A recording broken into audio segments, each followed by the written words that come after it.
Good afternoon, Facebook. Hey, this is Chris with Lone Star Mobile Mechanic.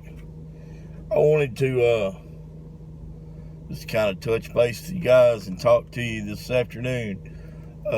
Next week we're going to be off Friday, Saturday, and Sunday in honor of remembrance of the Lord Jesus Christ and His crucifixion and resurrection. But really what I wanted to come to you today and talk to you about was this morning on my way to my customer's house, I pulled over into the passing lane and passed a gentleman pulling a trailer with an old Troy-Bilt lawnmower on it. He had it strapped down, and he looked like he was really struggling to pull that trailer with that truck. And to make a long story short, he could have saved himself all that trouble of having to get up early and put his trailer on his truck, put the lawnmower on the trailer that probably didn't run, and carry it to town and drop it off. And then he's going to have to go pick it up and pay for the shop prices, and it might sit there a week or two or three or four or a month. That's not the way I do things. You may have to wait 2 or 3 days on your parts to come in, a week, but you don't have to go through all that hassle. The only hassle you have to go through is pick up the phone and call me at 936-222-0936. And that's it. You call, talk to me. I try to make the booking process as simple as possible. I book you. I call you the morning or text you the evening before to verify, and I'll text you and let you know that I'm going to be on time or if I'm going to be late to get there the day of. And when I get there, I try to make the repair process as painless as possible. I make a quick diagnosis. About the longest time it takes is to find the part, or to find the parts and figure out how much they are and get you billed for it and get them ordered. And but I'm in no hurry.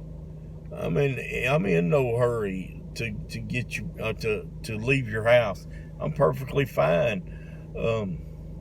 Whereas shop, they're gonna rush you in, rush you out. And whenever your parts come in, I call and I schedule an appointment. I come right back out and I fix your lawnmower.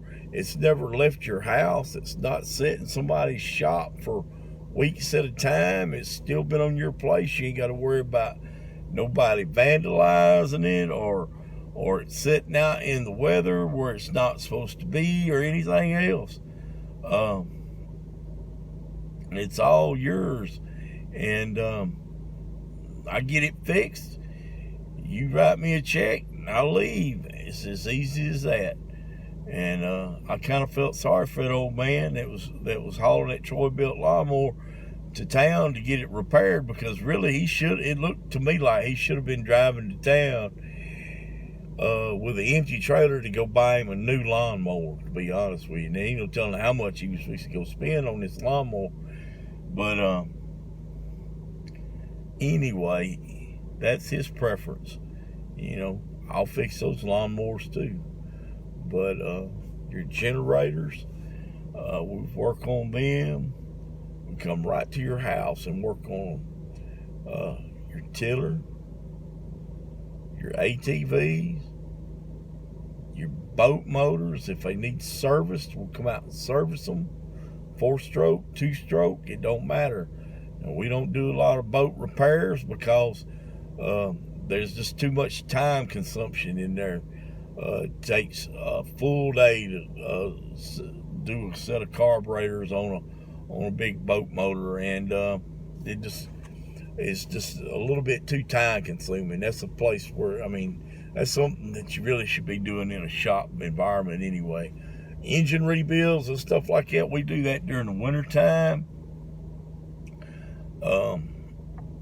Mainly because actually it needs to be done in a shop environment. It needs to be done in a clean environment with plenty of room, plenty of time, because you get started on the engine, you tear it apart, and just because the customer says, hey, it needs to top end, that don't mean that he knows what he's talking about, because you may get in there and find out that the rod bearings have too much flap in them, and at that point right there, you need to take it all the way down to the crank. Well, what are you going to do if you're at a man's house? You going to leave the parts of his ATV or all over the place? No, and risk his grandson coming by and getting them all strode out or losing them? No, you don't want to do that. That's just not kosher. You want that kind of stuff done in a clean, sterile environment.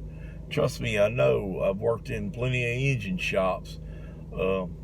I learned how to build engines in a technical school, half mile from the Daytona International Speedway. So, I mean, I know what I'm talking about when it comes to engines. I know the ins and outs. I know what makes them breathe. I know what makes them fart. I know what makes them smell bad. And anyway, just wanted to talk to you today and kind of give you the what if. Hey, I'm wearing street clothes. It feels kind of good. I've been busy for the past few weeks. Feels like my uniforms are starting to get old to me. Like I'm getting tired of working for that same old company again. But I am working for myself, and I'm much happier now than what I was. And I just want to say thank you to each and every one of my customers, because you're making my life much easier, much more happier. And thank you, and God bless.